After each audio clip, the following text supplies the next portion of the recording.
unusual. In fact, it puts you in the norm, I think, pretty much.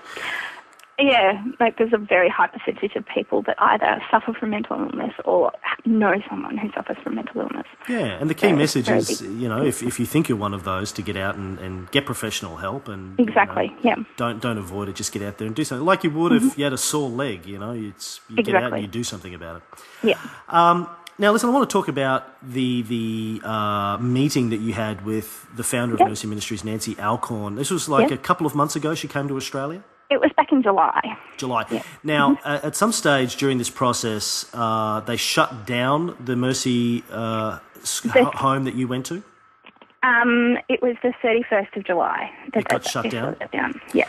And do you know what when you met with Nancy, did she say they were going to shut this down? Yeah, that had been out in the press for quite a number of weeks before I actually met with her. I think that had been out for at least a month. Right. Because it was back in June that they announced that they were closing it on the 31st of July. And the way that they've sort of positioned that in the media is that this was kind of a rogue home and it wasn't being run according to the standards of Mercy Ministries, so they shut it down. Do you believe that's accurate, or do you think there's more to the story? I think there's a lot more to the story than that, because there's not just been girls from the Queensland home that have come forward. There's also been girls from the Sydney home, and, as you know, girls from the US as well. So I don't think it's just confined to one home. I think that the home that they had in Queensland was not appropriate for the use that they were using it for. But I mean, in terms of the facility, the quality of the facility. The actual facility. Right. I mean, either they needed to have less girls in the home or they needed a different property, because we had problems with constantly running out of water, constantly running out of hot water. Yeah. We had major problems with sewage systems, that kind of thing. And that property was just riddled with problems like that. I mean, we used Portaloos for 2 months while I was there. So we had some pretty major problems with that kind of thing. So tell me about this meeting with Nancy. How did it come about? Did they contact you? Well, see, I had a meeting with Mark Caldwell, who was the CEO of Mercy. He's actually now left. I had a meeting with him a couple of days before he resigned. I had that meeting with him knowing that he was leaving in a few days, but he wanted to still pass on our stories. So it wasn't just me who had a meeting with him. There was a couple of other girls who did as well. And he took a lot of notes. He took, copious amounts of notes on everything that I said that day. And he said to me at the end of that meeting, he asked me if I would be willing to meet with Nancy Alcorn when she came out to Australia in July. And I jumped at the chance, because I thought, you know what, this is my chance to talk to her and tell her what I thought of the program, tell her exactly what I went through. So it was a couple of weeks later that I met up with her in July. And was that like a one-on-one meeting, or was it? No, it was with Judy Watson as well. Who was Judy Watson? You mentioned her before. Judy Watson is she's the program. She's got some title. I can't remember what her title is. Senior in Mercy in Australia? Yeah, she's pretty senior. What about Peter Irvine? Was Peter Irvine there? Pardon? Was Peter Irvine there?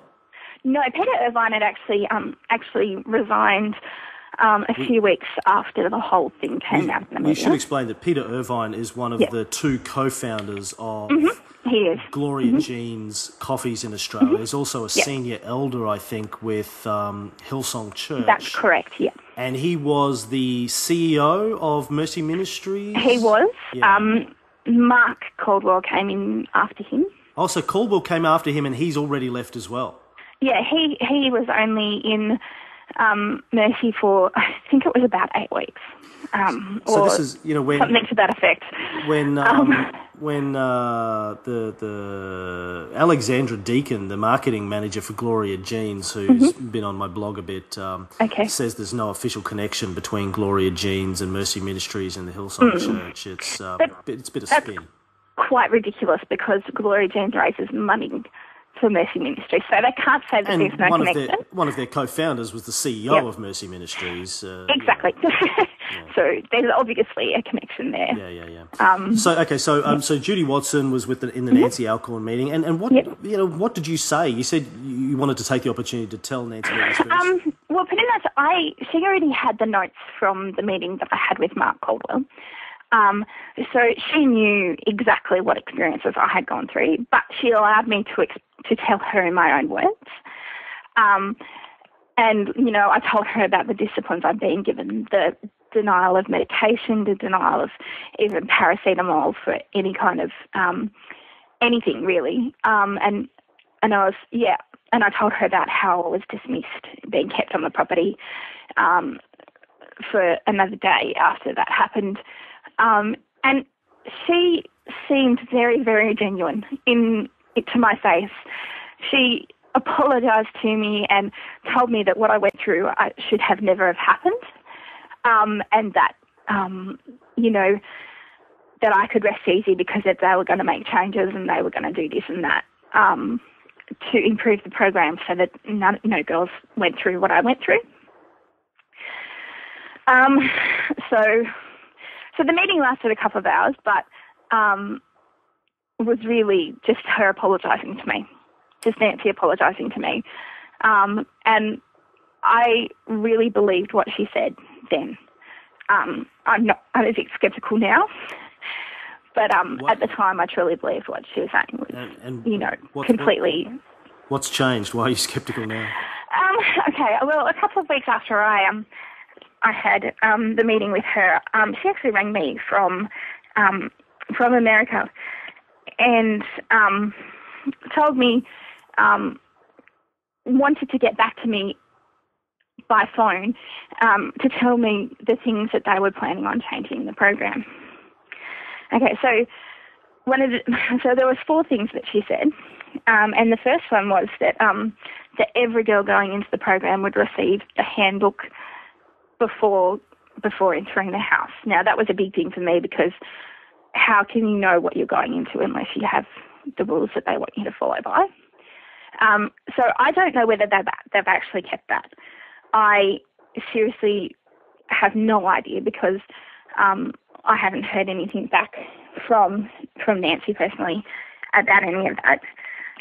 But the second thing that she said was that Peter Irvine had admitted what he said was wrong in the media, and that not only would we get personal apologies, but there will also be retractions in the media.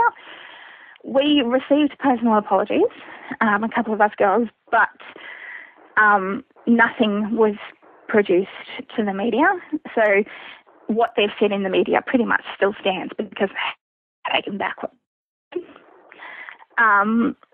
The third thing she said was that they wanted me to make a statement along with them on their website, pretty much to the effect that they were trying to make changes and that they were doing certain things to make these changes and that I was supporting them in this.